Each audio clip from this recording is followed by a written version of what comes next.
Honestly, you're just not my type. I don't know what I was thinking.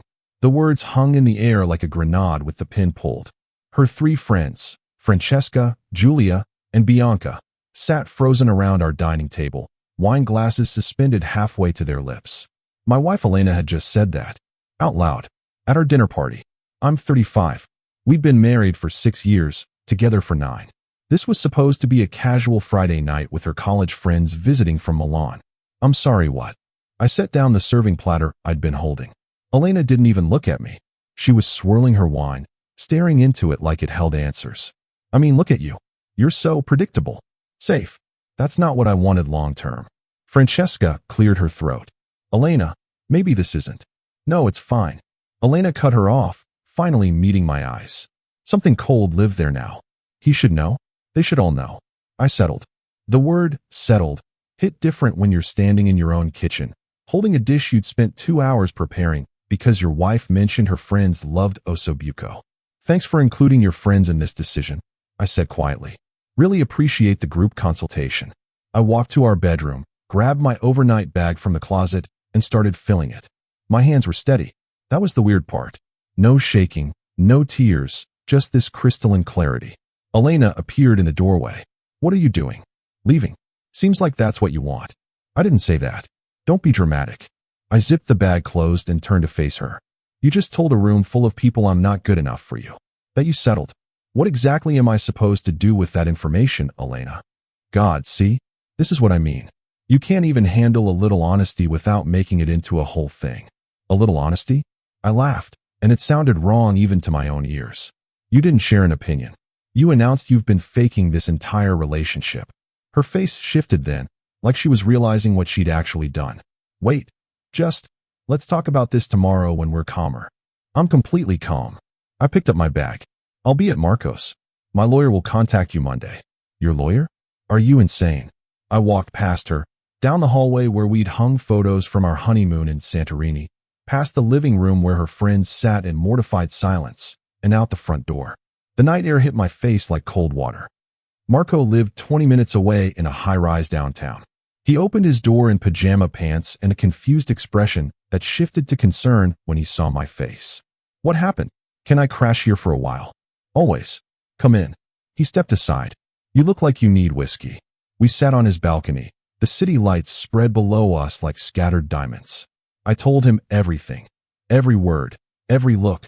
The way her friends had tried to make themselves invisible. Jesus Christ, Marco breathed. What the hell was she thinking? That's the thing. I don't think she was. I took a sip of the whiskey burning its way down my throat. Or maybe she was thinking exactly what she said. That I'm boring.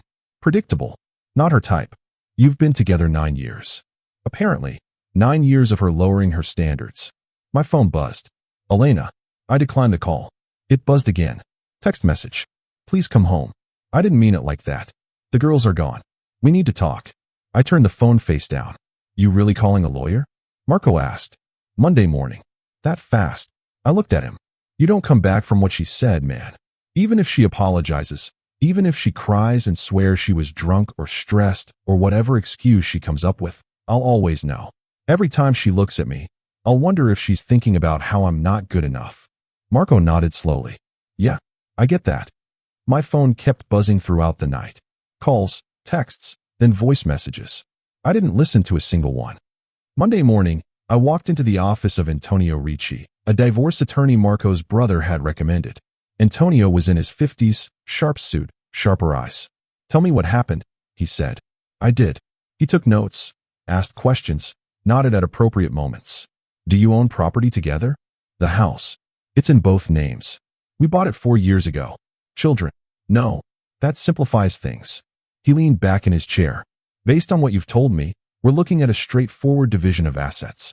The house will likely need to be sold unless one of you can buy out the other. How much equity do you have? We talked numbers, timelines, procedures. It felt surreal, discussing the dismantling of my marriage like it was a business transaction. But maybe that's all it had ever been to Elena. A transaction where she'd settled for the safer option. I'll have papers drafted by end of week, Antonio said. You'll need to decide if you want to attempt mediation or go straight to filing. No mediation. He raised an eyebrow. You're certain? She humiliated me in front of her friends, and told me I wasn't good enough. I'm not interested in sitting in a room pretending we can work this out. Understood. I left his office feeling lighter somehow, like I'd been carrying something heavy and finally set it down. My phone rang. Elena again. This time, I answered. Finally, she breathed. Where are you? Are you coming home? I'm at work. And no, I'm not coming home. I live at Marco's now. That's ridiculous. This is your house too. It was my house. You made it pretty clear I don't belong there anymore. I was drunk. I said something stupid. Why are you blowing this out of proportion? The audacity nearly made me laugh. Elena, I spent Friday preparing dinner for your friends. I cleaned the house, bought expensive wine, made sure everything was perfect because you said this mattered to you. And you repaid me by announcing to everyone in the room that you settled for me. That I'm not your type. That I'm boring and predictable. You're taking it wrong. Then explain what you meant. Use your words. Tell me how you're not my type. I settled could possibly mean anything other than exactly what it sounds like. Silence on the other end. That's what I thought, I said. Expect divorce papers by Friday. Divorce? Are you out of your mind? Over one comment. It wasn't one comment. It was the truth slipping out after 9 years of you pretending. I'm done being someone's backup plan. I hung up before she could respond. Work became my refuge. I threw myself into the projects I'd been postponing, stayed late, volunteered for extra assignments. My boss, Vittorio, noticed. Everything okay? He asked one afternoon, stopping by my desk. Fine. Just motivated. He studied me for a moment. You look different. Lighter, maybe. Recent life changes. Good ones, I hope. Time will tell. The papers arrived on Thursday. Antonio's assistant hand-delivered them to Marco's apartment. I read through every page twice before signing. Division of assets, separation agreement, petition for dissolution of marriage. My signature looked strange at the bottom of each page. Final. Friday afternoon, a process server delivered them to Elena at her office. I knew because she called me immediately, voice shaking with either rage or tears. I couldn't tell which. You actually did it. You actually filed. Yes. How could you? How could you just throw away 9 years? I'm not the one who threw it away, Elena. You did that when you decided I wasn't good enough and announced it to an audience. I'm not signing these. You don't have a choice. You can drag it out and make it expensive for both of us. Or you can accept that this is over and move on. I don't want to move on. I want my husband back. Your husband was never good enough for you, remember? Consider this me doing you a favor. Now you can find someone who actually meets your standards. I hung up and blocked her number. 3 months passed. The divorce proceeded faster than I'd expected. Elena initially refused to sign, hired her own lawyer, tried to contest the asset division. But we'd kept our finances relatively simple, and our prenup, something her father had insisted on, actually worked in my favor. By early spring, everything was settled. The house went on the market. We split the proceeds. It was done. I moved into a new apartment, smaller but modern, with floor-to-ceiling windows overlooking the river. Started going to the gym regularly. Picked up hobbies I'd abandoned, photography, hiking, cooking elaborate meals just for myself. Reconnected with friends I'd lost touch with. And then I met Alessandra. She was a photographer at a gallery opening Marco dragged me to. Dark hair, warm eyes, and this laugh that made everyone around her smile. We talked for 3 hours straight about art, travel, the best coffee in the city, everything and nothing. You're easy to talk to, she said as the gallery was closing. So are you. We should do this again. Properly. Dinner. I'd like that. Our first date lasted 6 hours. Dinner turned into drinks. Drinks turned into walking along the river, talking until the sun came up. She was passionate about her work, curious about everything, and had this way of looking at the world that made even ordinary things feel significant. I like you, she said as we watched the sunrise paint the sky pink and gold. I like you too. We started seeing each other regularly. Nothing rushed, no pressure, just two people enjoying each other's company. She didn't know about my recent divorce at first. When I finally told her, over coffee one afternoon, she just nodded. That must have been difficult. It was necessary. Do you want to talk about it? Not particularly. Is that okay? She reached across the table and squeezed my hand. Completely okay. Your past made you who you are, but it doesn't define where you're going. I could have kissed her right then. 6 months after the divorce was finalized, I ran into Francesca at a coffee shop downtown. She looked startled, then uncomfortable. Hi, she said quietly. Francesca, how are you? I'm good. You look really good, actually. Thanks. Awkward silence stretched between us. Look, she said finally, I wanted to apologize. For that night. We all did. What Elena said. It was horrible, and we should have said something. Not your responsibility to manage your friend's marriage. Still, we felt terrible. We still do. She hesitated. She's not doing well, you know. Elena, I didn't ask for details. Didn't want them. I hope she finds what she's looking for, I said, and meant it. Francesca studied my face. You really moved on. I really did. Good for you, she said, and sounded like she meant it too. I posted a photo on Instagram later that week. Me and Alessandra at a mountain overlook, wind in our hair, genuine smiles. The caption was simple. Good company, better views. The reaction was immediate. Friends commenting, family members liking, people I hadn't heard from in years reaching out. And then, buried in the notifications, a message request from Elena. I stared at it for a long moment before opening it. Can we talk? Please. I almost deleted it. Almost blocked her again. But curiosity won. About what? Her response came within seconds. I saw your picture. With her. Can we meet? Just coffee. I need to explain things. There's nothing to explain. We're divorced. You're free to find your type now. Please. 1 hour. That's all I'm asking. Against my better judgment, I agreed. We met at a neutral cafe. Nothing fancy. Nothing that held memories. She was already there when I arrived, looking smaller somehow. Tired. Thanks for coming, she said as I sat down. You have an hour. She wrapped her hands around her coffee cup. I made a mistake. The biggest mistake of my life. Okay. That night, I was drunk and insecure and my friends had been talking about their exciting lives, their passionate relationships, and I felt boring. Like my life was boring. So I said something terrible to make myself feel more interesting. You blamed me for your insecurity. Yes. Her eyes filled with tears. And I've regretted it every single day since. I've been in therapy, working on myself, understanding why I did what I did. I'm glad you're getting help. I want another chance. There it was. No. Please, just listen. Elena, I don't love you anymore. The words came out easier than I expected. That night, you didn't just hurt my feelings. You showed me who you really are. Someone who tears others down to feel better about herself. Someone who values appearances over substance. I spent 6 years trying to be enough for you, and it was never going to work because the problem wasn't me. It was you. She was crying openly now. I know I was wrong. But people can change. I'm changing. I believe you. And I hope you do change, for your own sake. But that doesn't mean we should be together. I've moved on. I'm happy. Happier than I ever was with you. If I'm being honest. Because of her. Because of me.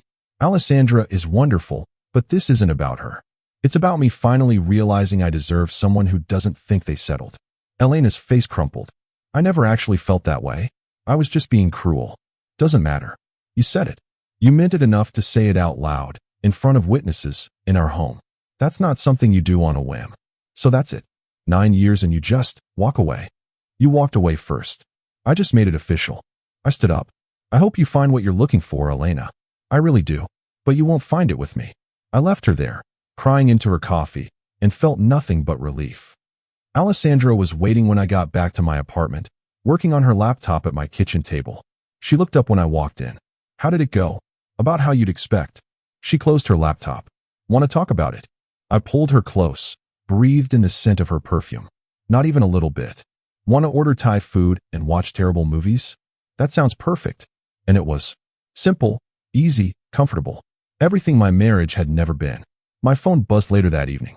A text from an unknown number that I suspected was Elena using a friend's phone. You're making a mistake. We're supposed to be together. You'll realize that eventually. I showed it to Alessandra. She raised an eyebrow. Want me to respond? She asked. What would you say? She took my phone and typed. He already found who he's supposed to be with. Please stop contacting him. She hit send before I could stop her, then looked up at me with a slight smile. Too much. I kissed her. Perfect. A year later, Alessandra and I moved in together. A bigger place with room for her photography studio and my home office. We adopted a dog, a rescue named Bruno who had anxiety and trusted no one until Alessandra sat with him for 3 hours at the shelter. He just needs someone patient, she'd said. We hosted dinner parties where nobody questioned anyone's worth. Traveled to places I'd always wanted to see, but never suggested because Elena preferred beach resorts. Built a life that felt authentic instead of performed. I saw Elena one more time, by accident, at a restaurant. She was alone, scrolling through her phone, picking at a salad. She looked up, met my eyes across the room, and for a moment we just stared at each other. I raised my glass slightly. Acknowledgement, nothing more. She looked away first. Alessandra squeezed my hand under the table. You okay? Yeah, I said and meant it. I really am. Because that's the thing about walking away from someone who doesn't value you. You don't realize how heavy they were until you're not carrying them anymore. Elena had wanted excitement, passion, someone who fit her fantasy of an interesting life. She'd thought I was too predictable, too safe, not her type. She was right about one thing. I wasn't her type. But as it turned out, I was exactly Alessandra's type. And more importantly, I'd become exactly my own type. Someone who knew his worth and refused to settle for less than he deserved. My phone hasn't had Elena's number in it for 2 years now. The house we bought together sold to a young couple expecting their first child. The life we built has been completely dismantled and divided. And I've never been happier. Sometimes the best thing someone can do for you is show you who they really are. Elena did that for me. She told me, in front of witnesses, that I wasn't good enough. And in doing so, she freed me to find someone who thinks I'm more than enough. Funny how things work out. Last month, Alessandra and I got engaged. Simple proposal, just us on a hiking trail at sunset. No audience, no performance, just 2 people who chose each other. You're sure about this? She asked, laughing and crying at the same time. Never been more sure of anything. Even though I'm weird and work odd hours and talk to my plants. Especially because of all that. She kissed me, and it felt like coming home. My phone buzzed later with congratulations from friends who saw the photo we posted. In the messages, I noticed one from Francesca. I'm so happy for you. You deserve this. Both of you do. Thanks. How's Elena doing?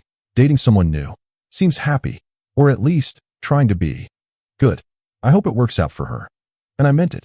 Not because I still cared, but because holding on to bitterness would only poison my own happiness. Elena taught me what I didn't want. Alessandra showed me what I did. Both lessons were valuable. That night, as Alessandra fell asleep in my arms, I thought about that dinner party 2 years ago. How devastating it had felt in the moment. How certain I'd been that my world was ending. Turns out, it wasn't ending. It was just beginning. And I was exactly the right type for this new life.